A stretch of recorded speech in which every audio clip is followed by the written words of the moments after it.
Hello friends, good morning. So today's session we are going to discuss about how to automate the Geoserver operations or as you already know, whenever we want to work with the Geoserver, so normally we are creating the workspace, we are creating the data store, we are creating the layers, and after that we are publishing that layer on the Geoserver. And once we publish the layer on the Geoserver, after that, that layer we can consume in our web application, or if we want to get the information in any kind of application, we can consume, or we can use these layers in the web application. We can use this layer for the query as a query layer in the Windows application, desktop application, any application. Now here the important thing is what, like whenever I am working with some clients, so sometime what happens, sometime client don't want to go to the Geoserver again and again. Client want to make, or client want one user friendly interface from where he can just provide the name of the workspace, and after that he just click on that. Automatically what will happen, automatically this workspace will create on the Geoserver. If client want to create the layer for any shape file, so client don't want to go to the Geoserver. Client want, he need one web interface, or he need one user friendly interface from where he can upload the shapefile, and automatically that shapefile will upload on the Geoserver data directory, and after that automatically it will publish. And it will display on the web application on top of the base map. So this is the common scenario what we are seeing in any enterprise application. So like for example, if I will go to the Geoserver, so here you can see in my machine I already have this Geoserver installed. In this Geoserver you can see the left side we have the workspace, we have the stores, we have the layers. So these are some name of the workspace, what the workspace I already have in my machine or in my Geoserver. Now, if I want to create the new workspace, so I have to go to this particular button. Here I will provide the information. Once I click save, then this workspace will create. But in some situation, what happened, client don't want to come to here, or even the client don't want allow to open the Geoserver and do all these operation from the Geoserver console. So in this situation, we want to create the user friendly interface from where client can give the name of the workspace, and he just click on the button, and automatically what will happen, automatically the workspace will create. In the similar way, if you client want to upload the shape file and create the layer and want to publish on the Geoserver, so that process also we can automate. So what happened, whenever we want to do this automation things, that is up to you what the language you are comfortable. If you want to do this thing using the C sharp, you want to do this thing using the Python, that is up to you. Whatever the language you want, you can use for this particular purpose. So now today's session, actually I am going to show you how we can automate the thing using the C sharp.net. So like for suppose here I created one application. In this application I just run. Once I run this application, so what will happen in this application right now, I given the two tabs. One is the create workspace, another one is the list workspaces.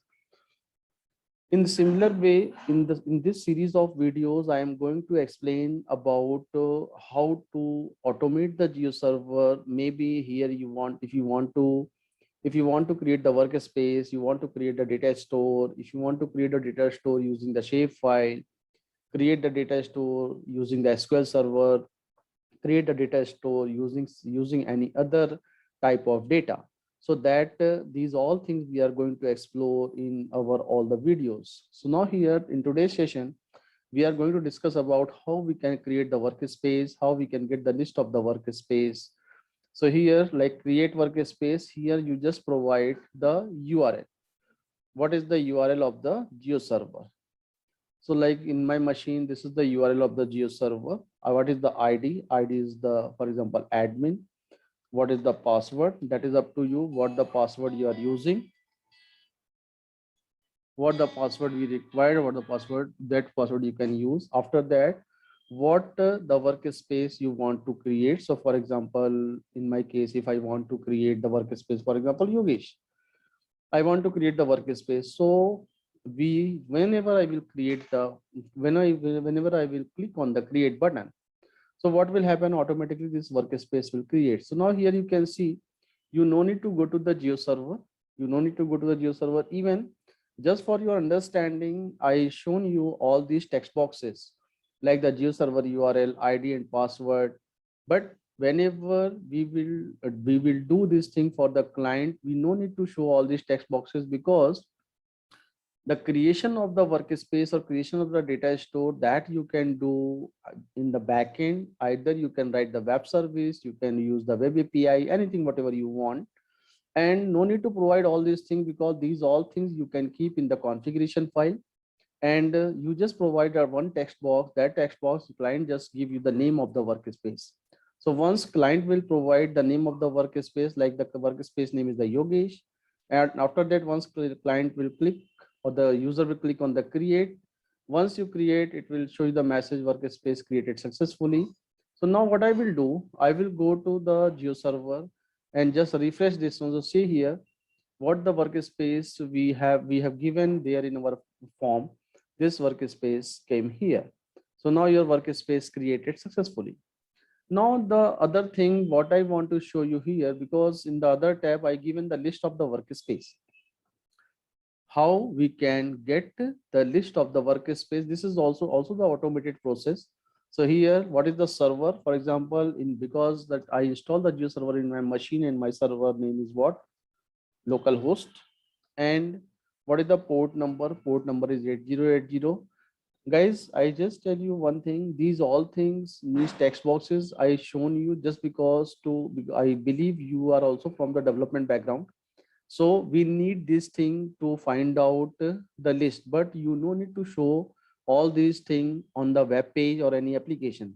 These all things we are taking care in the configuration file or web.config file. We, whenever you client just click on the list workspace, for example, once the client click on the list workspace, so see here, whatever the workspaces you have in the Geoserver, all the workspaces came here. So this is the process how we can create the workspace and how can get the list of the workspace. Now I just want to show you the code and the application what I written here. This application, as I told you, I written in the C#.NET. So like here, create workspace, you provide the URL, ID, password, and this. And after that, once the user click on the create workspace, so this particular function will run. So see here, you can how we can do this thing. What is the base URL? Base URL is the URL what you given here. This is the base URL. After that, using the base URL, we are creating the URL /rest/workspaces, because as you know, the Geoserver already provide the REST APIs. That REST API we can use, and we can do the things in the automated way. After that, I created the web request object. This web request object, I provide the content type, method, credentials. And after that, this is the important line, where if you the workspace you want to create, you just provide the string like this, and this is the name of the workspace what I want to create. After that, just run this one, and once you run this one, automatically what will happen? Automatically your workspace will create. So here, after that, I will show you the list workspaces. Here, once you provide the server and port, and after that, once anyone click on the list workspace, so this particular function will run. For our to easy our work, what I did, I just created one DLL. That DLL is basically taking care for the Geoserver related functionality. So like here, I created an object of the Geoserver using the server and the port, and after that I'm considering the ID and password is the default one what we are using, like admin and Geoserver. But if we require, we can change that one also. After that, the function is what? Geoserver.get workspaces. It will provide us IEnumerable for of the workspaces. Using this for loop, I am getting the list of the workspace. Like if I click on this one, and if I will run this application, go to the list workspace. Server is what? Server is the local host, and after that port is, for example, 8080. When I click on the list workspace, click F10. So here you can get what? Here you can get the IEnumerable. After that, I will use the for each loop. Using this loop, I am getting each and every workspaces what I have in my GeoServer. After that, I will show all the workspaces what I am getting in the list box. So this is basically what this is the things how we can automate, how we can create the workspace using GeoServer REST APIs. And specifically here I am using the C#, but as I already told you, you can use the Python or any language. So in the next session or in the upcoming session, I will show you how we can create the data store, how we can create the layers, and how we can publish on the GeoServer. Thank you guys.